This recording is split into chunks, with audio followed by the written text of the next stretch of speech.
উত্তম সঙ্গী অনেক বড় নিয়ামত। আমার ড্রাইভার আমারে সারা জীবন, যে 5 বছর সে আমার গাড়ি চালায়, আমি যতবার তারে চলার পথে নামাজের কথা মনে করাইছি, আমার চাইতে কমপক্ষে 1000 বার বেশি সে আমারে মনে করে। ঠিক এই 5 ওয়াক্ত নামাজের জন্য তার খেয়াল জামাত ধরার প্রতি আমার চাইতে 100 গুণ বেশি, 100 গুণ বেশি। আলহামদুলিল্লাহ, আল্লাহর দয়া। আমি তো মনে করি আল্লাহ পাকের মেহেরবানি। এই বছর এই যে আগামী শুক্রবার আমার উমরার ফ্লাইট, সেও যাবে আমার সাথে।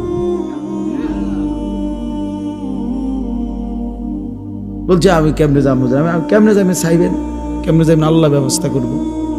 সে যাবে ইনশাআল্লাহ, তারও ফ্লাইট আমার সাথে, আমার শায়েখের সাথে। এই জন্য বললাম, জাহান্নামী বলবে আল্লাহ আমি ভালো মানুষ পাই নাই। যুবক ছেলেরা আফসোস করবে এই অসৎ বন্ধুর জন্য, যে তোমারে নারীর ছবি, নাচ গান আর বিকৃত হাসি দিয়ে নষ্ট করে দিছে। তোমারে কোনো মেয়ের সাথে লাইন করায় দিছে, তোমারে কোনো জুয়ার আড্ডায় শিখায় দিছে, তোমারে কোনো মদের আড্ডায় নিয়ে গেছে।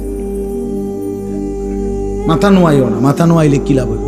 আমার থেকে বাঁচে গেলে তো লাভ নেই, আল্লাহর থেকে বাঁচবে কিভাবে সেটা ভেবে দেখে। আমি তো এমনিই চলে যাব, একটু পরে আমি চলে যাব না, আপনারা আপনাদের পথে চলে যাবেন না, তো কে কার কাছে আটকায়? কিন্তু আল্লাহর কাছে। এই জন্য আজকে রমজান সামনেই, আমরা সবাই মিলে নিয়ত করি আমরা বদলাবো ইনশাআল্লাহ। মান লাম ইয়াদা কাওলা যুর ওয়াল আমালা বিহি ফালাইসা লিল্লাহি হাজাতুন আন ইয়াদা তাআমাহু ওয়া শারাবাহু।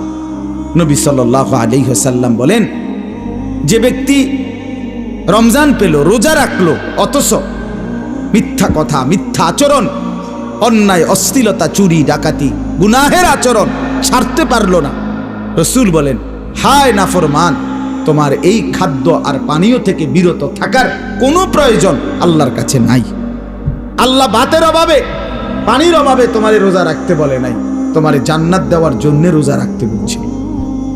তোমারে বলছে লাআল্লাকুম তাত্তাকুন, তোমারে বলছে আমি মুত্তাকি বানাবো বান্দা তোকে, তোর ঈমান আমি নিলাম বান্দা। ইয়া আইয়ুহাল্লাযীনা আমানু, হে ঈমানদারগণ, মানে হলো বান্দা আমি তোমার ঈমান নিলাম, এবার আমি তোমাকে তাকওয়া দেব, লাআল্লাকুম তাত্তাকুন।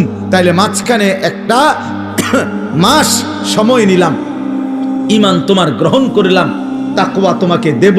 ঈমান আর তাকওয়া হবে, তোমার ঠিকানা হবে সরাসরি জান্নাত।